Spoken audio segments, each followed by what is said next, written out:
Naniniwala si Senate President Pro Tempore Jinggoy Estrada na maliit na parte lang sa kabuuang anomalya sa flood control project sa Pilipinas ang naisiwalat na hinihinalang ghost project sa Bulacan. Maalala, inamin kahapon ni DPWH Secretary Manuel Bonoan ang tungkol dito nang matanong siya ni Estrada bagamat ayon sa kanya nagpapatuloy pa ang kanilang investigasyon dito. Maybe we can invite her in the next Hindi, meeting. nandito naman ang pinaka-boss si Secretary.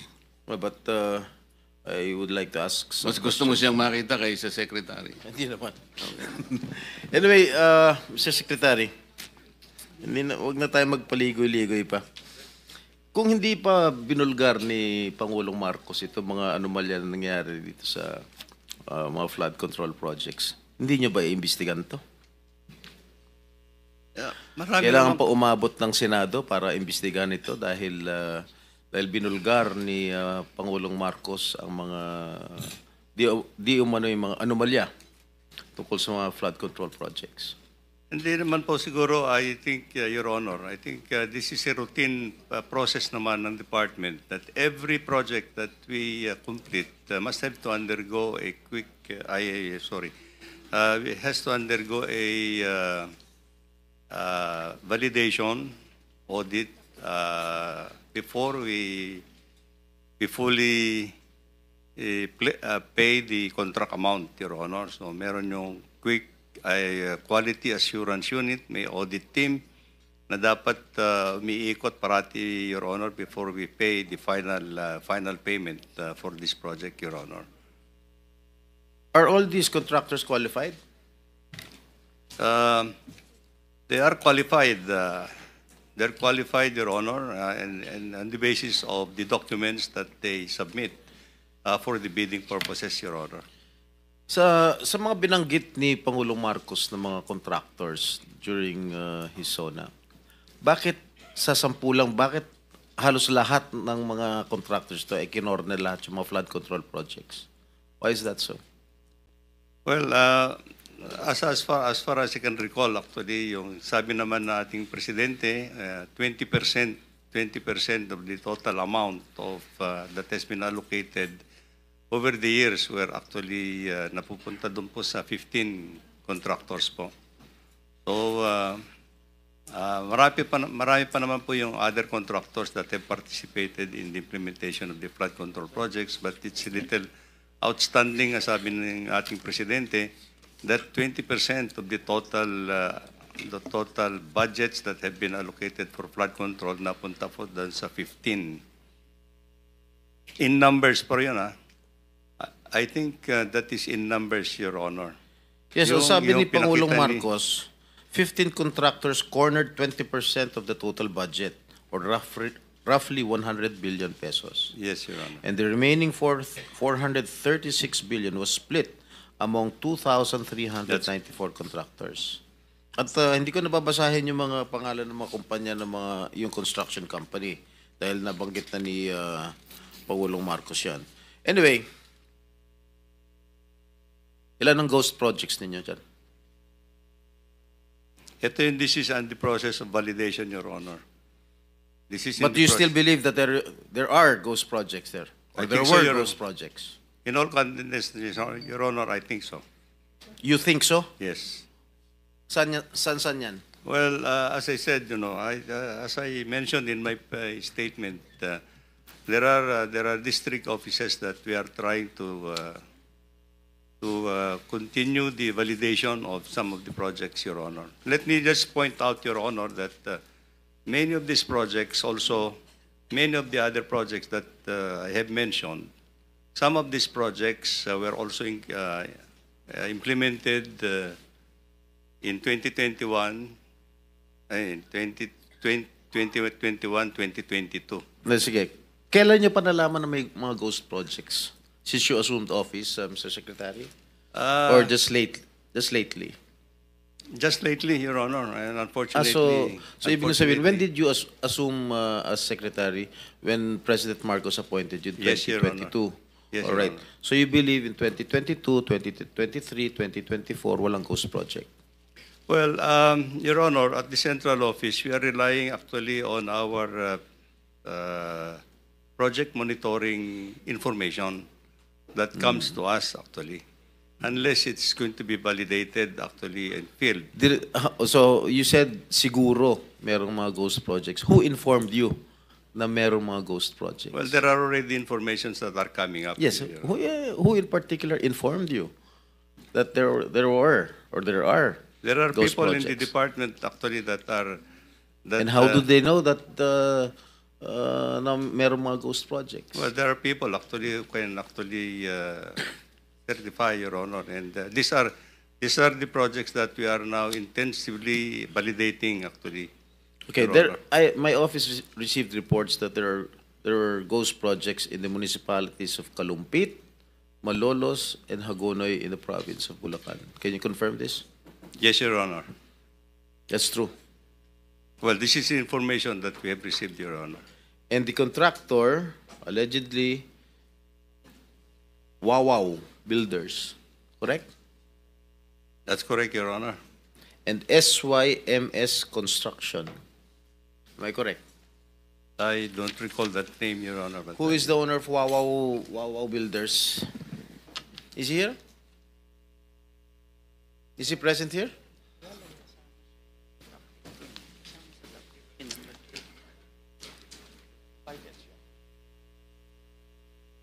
Senator Jinggoy was invited but walang reply as of now. May I know who is the legitimate owner of this construction company? Mark Alan Arevalo. Alan Arevalo. All right. I think the committee already will issue a subpoena. All right. So, sa aking palagay, itong mga ghost projects na nabulgar na ngayon, siguro inaayos na nila. Tama? Para hindi malata na ghost. And I don't think that they will have that capability anymore, Your Honor, because I think if these were ghost projects in the first place, they would not have delivered the time actually to do anything at this point in time. The records will show that if there is no project at all that was implemented, and payment has been made, then it's on. Tapos na, nasunog na yung pera natin. That's actually. Alright, magkano ang anomaly. in-award dito sa mga sa Wawaw? Wawaw Builders. I don't have the figure right now, Mr. Chair, but I think it's predominantly. No. Meron mga figures dyan. Huwag niyo ako lulukuhin dito. Yeah. Labas niyo kung magkano yung in-award nito sa Wawaw Builders. Mga ghost projects. We'll wait for it.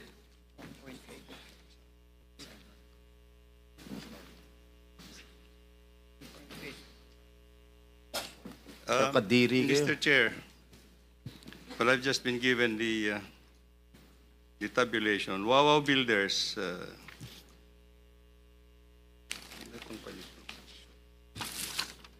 Wawaw Builders.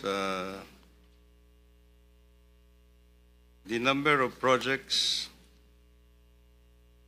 the total projects, total cost of the projects that have been implemented is 9 billion.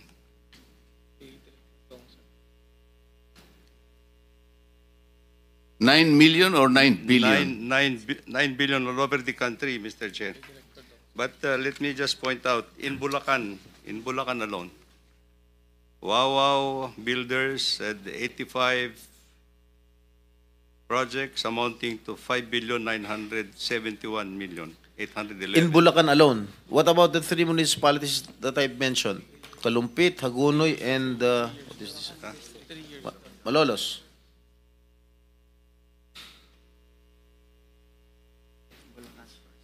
This is for Bulacan First Engineering District Office, Your Honor. Ito bang, I'm not familiar, no? Ito bang Kalumpit, Malolos, Hagonoy falls under the first Yes, Your Bulacan Honor. district? Ah? Yes. Alright. Yes, Your Honor. So magkano? Yung sa Wawaw? 5,971,811,605. In Bulacan alone? In Bulacan First Engineering District, Your Honor. So yung 5 billion na in-award sa Wawaw Builders para sa province Bulacan First are Engineering. all ghost projects. Correct? Hindi naman, Secretary, Your Honor. for the record, the total is 9 billion. That is nationwide. Nationwide. Nationwide, Your Honor. Pero Pero lahat 5 yun, billion ghost na projects. Your Honor. So, Ghost projects lahat. No po. Hindi po. So ang ghost project lang na sinasabi mo, sa Bulacan lang. There seems to be some ghost projects actually as reported, Your Honor. Are you investigating this right Yes, now? Your Honor. We're investigating it. What is the status of your investigation? They will be coming up with their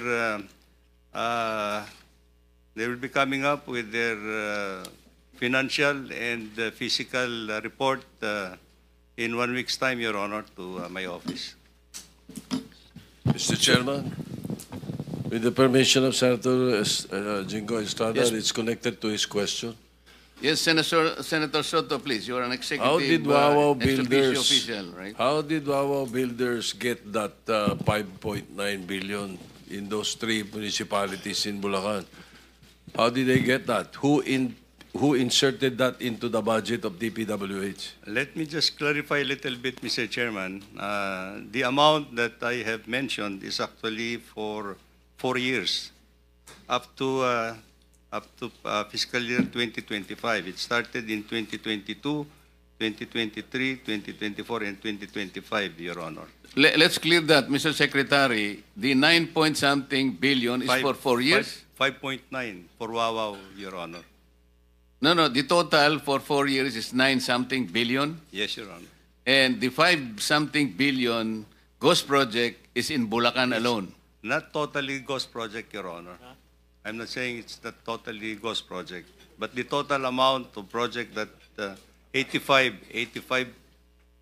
projects that he has implemented during the 4-year period amounts to 5,971,000,000, Your Honor. So, Senator Jingo, you're finished already? Tito pa. Are you going to interject, Bam? You want to interject? Okay. Tapos ka na, Senator Tito? No, I did not get an answer, Mr. President, Mr. Chairman. 2025 na lang. 2025, how much, Wawa Builders? Para mas madali niyong ma-identify. 2025, Your Honor, he has 5 projects in that engineering district amounting to 435,710,913 pesos. Your So 400 plus million for that particular area Honor. na For 5 projects, Your being Honor. suspected as ghost project. Well, some of them, Your Honor. Some of them, okay. How did they get that through bidding? They participated in the bidding, Your Honor. Oh, how did that budget get into your budget, the DPWH? Was there a senator or a congressman who inserted that for that particular area? Well, we'll just have to find out, Your Honor, because there are many sources in 2025. Let me just point out that some of the projects were included in the National Expenditure Program that has been submitted to Congress.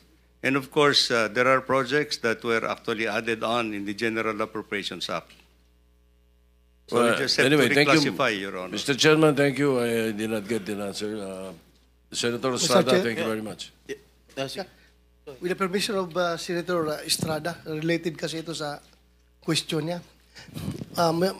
Mr. Chair, kung ganun na inamin ng DPWH na mayroong ghost projects dyan sa flood control, pwede malaman from COA paano ito nakalusot? Anong papel ng COA dito sa ghost projects na ito? Bakit hindi ito nyo nakita? Pwede malaman, Mr. Chair? Good morning po, Thank you. Mr. Chair and Your Honor. Based po sa aming mga reports na nakuha po from our regional and district engineering offices, ongoing pa lang po yung kanilang pag-collate ng mga observations, sir. Actually, sir, may mga observations naman po pero hindi ko po mako-conclude na pertaining po ito doon sa mga ghost projects. Marami naman po kasing observation ng mga auditors natin, sir, kasi marami din pong types of audit ang kinakan kinoconduct ng mga auditors natin regularly, sir. May Yes, compliance. I sir. mean for this particular projects na kinlaim, inamin ng DPWH na talagang ghost projects ito. Yes, Pwede sir. niyo tutukan ito and can we have results Yes, in the sir. next hearing na Yes, sir. ikakandak natin? Opo, sir. Actually, sir, meron na po tayong office order from our chairman, particularly para sa fraud audit po ng Bulacan, sir. Thank you for that. Thank you. Thank you. Mr. Chair, Mr. I hope Chairman. next hearing, ha? Yes, sir. Thank you. Opo. Thank you, Mr. Chairman. Mr. Chairman, related to kay Senator Jingo in order of arrival. Just All right, one all right. question, Mr. Chairman. All right. I'll give Okay, it. Mr. Chairman. Isang tanong lang. Parang tinitipid mo ata ako, Mr. Chair. Dalawa. Sige. Kasi nabanggit nga dito kanina na may mga ghost projects, na may mga projects na nabigay sa mga kontraktor na kaduda-duda for the longest time. Ang tanong ko sa DPWH, kasi sa ngayon, nag-research kami, sa 103 na blacklisted na mga contractors, isa lang dito ang na-blacklist ng DPWH sa flood control. Isa lang. Bakit isa lang? Eh kung inaamin naman ng DPWH, at pinag-usapan natin dito for the longest time, marami mga anomalya, katiwalian sa flood control at mga contractor na gumagawa ng gross projects, bakit isa lang ang na-flag down o na-blacklist? Well, Your Honor, I think, unfortunately, these are now being validated in the field. You know, these are now being validated in the field. So, pagka wala naman pong derogatory information that will come out in the bidding process for these contractors, they could be allowed actually to participate.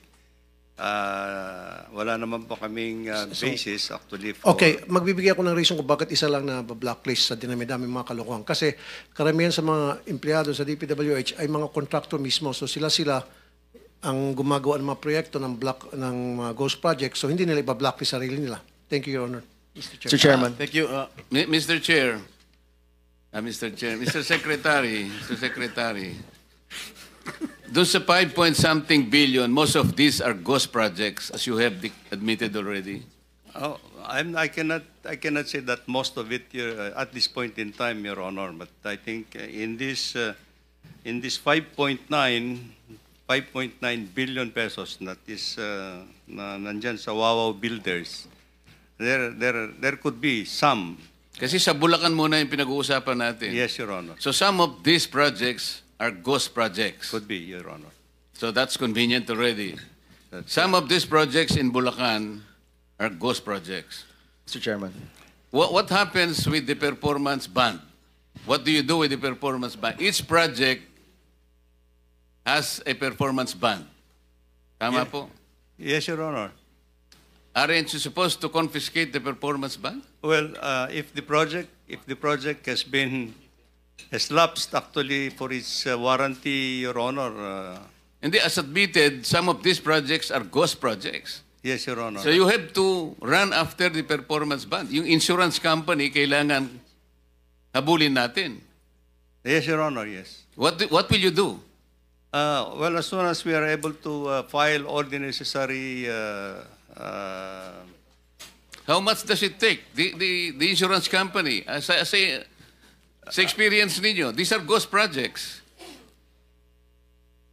as soon as we are able to finally come up with the documentation, Your Honor, then I think... Okay, for the record, Yes. kapag nakita natin na ghost projects, you will run after absolutely, Your the Honor. performance bonds Absolutely, yes, posted Your Honor. by these contractors. Yes, Your Honor. And to the question of Senator Bato, Madam Coa, ano bang ginawa ninyo? Most of these projects have been established, admitted as ghost projects. Bakit hindi kayo makapagsalita, makapag-report? Ghost pala. Bakit lumusot sa inyo? Sir, sa ngayon po, sir, since we are still consolidating and gathering data from our regional and district auditors, Alam niyo yung sir. problema. You have Yes, a sir. very standard way of answering us. Yes, eh. sir. You are still waiting for No, your sir. regional offices. Alam niyo yung problema ninyo, Madam Coa? Kasi puro kayo post-audit eh. mag-audit kayo pag tapos na yung project. Like what happened in Misamis Occidental. I ask your regional, anong tawag nyo ron? Director po. Regional Director ng COA. I ask him, there is a very irregular project being constructed in Misamis Occidental in Barangay Lamaan. This is a project shepherded by the former, ano ba yun? He was a deputy speaker in the House of Representatives. Kapareho ko siyang deputy speaker. He was able to get a 50 million project from DPWH. Tinanong ko yung DPWH doon in Region 10. How come DPWH now is funding housing projects? Kailan nangyari ito? And then when I asked him, yung baka akong pagtatayuan ng lupa ng housing project na yan, costing 50 million pesos. By the way, Mr. Secretary, yung contractor doon ay itong Alpha and Omega General Contractor and Development Corporation, one of the 15 contractors identified by the President. Sabi ko, tinatanong ko sa kanya, alam mo ba na yung pagtatayuan ng housing project na ito ay hindi pa sa pangalan ng city? I don't know, sir. Bakit hindi mo alam? Kasi po, mag-audit lang po kami pagkatapos ng project. Saan ka naman nakakitang? Ibig po, sinasabi ko na nga sa iyo ngayon The city of Lamaan, the local government's LG unit at that time succeeded in getting a writ of possession. On the basis of the writ of possession, itatayo nila yung housing project. I told them, is the writ of possession transform itself as a title for the city? Hindi ko po alam, sabi ng inyong COA. Pag natapos ang project na ito, kanino kakuha ang project na ito? Hindi ko po alam. Ito po yung nangyayari ngayon. Ito na naman pong Alpha and Omega General Contractors and Development. Ginamit lang po yung lisensya niya, Mr. Secretary. Alam mo niyo kung sino yung gumawa doon? Yung mismong gobernador ngayon na mayroong isang construction company. I hope he is listening. At sasabihin ko sa kanya ngayon, hindi pa ako tapos sa'yo. Mr. Chairman. Mr. Chairman. Let me continue with the... Mr. Chairman. Mr. Chairman, Mr. Chair, you still have the floor, Mr. Chair. Kasi po, just a clarification, Mr. Chairman, kasi taga Region 10 ako. yes, sir. So, Sabihin hindi ko lang naman ito taga na Bukidnon yun, Mr. Chairman. Hindi Bukidnon yun. yung Yung project na yun ay hindi sa Bukidnon. Misamis Occidental ito eh. Misamis. Lamaan, Lamaan. Okay. O, malayo yung Bukidnon. Thank you for the Senator. clarification, sir. Mr. Chairman, connected to So, the... Senator Soto, okay ka na? Tapos ka na po kayo? Kasi kayo yung mga may priority Ako, hindi muna pa. magtanong. And then, Senator Villanueva, wala na siya rito. Senator De La Rosa, okay ka na? And then, now, I will pwede ba? I'm not yet through, Mr. Chair. Only one question. Nasa akin pa yung floor, Mr. Chair. Paano mo nalaman sa iyo pa ang floor? Pare sila singit na singit eh. Pinasisingit mo kasi. Wag ka na magpasingit. You continue. Okay, thank you, Mr. Chair. Okay, Mr. Secretary. Once proven that these are ghost projects, what action are you going to take? We will file all the necessary charges, Your Honor. And ghost projects, actually, sabi ko nga, anybody who is involved in the implementation of that kind of a project has to be answerable. Your Honor. Pagkatapos na mawala yung pera natin, nawala yung pera ng gobyerno. Well, unfortunately, Your Honor, this is... Ito bang mga these municipalities that have mentioned, nabayaran na ba yung itong Wawaw Builders? Bayad na ba?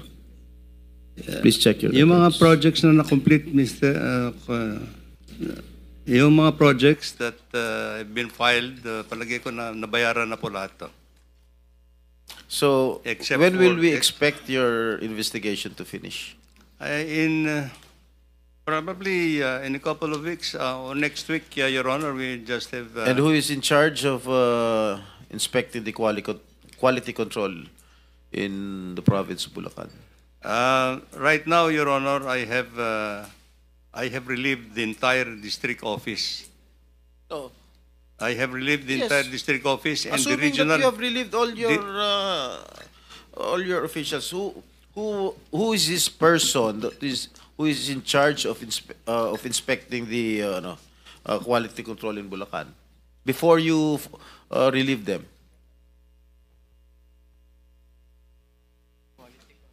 In the district office, Your Honor. In charge nga ron sa quality control ng Bulacan. I don't know.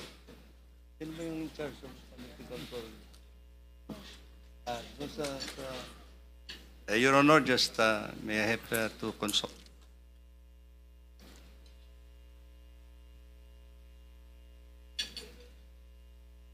National din po. Ano first name nito?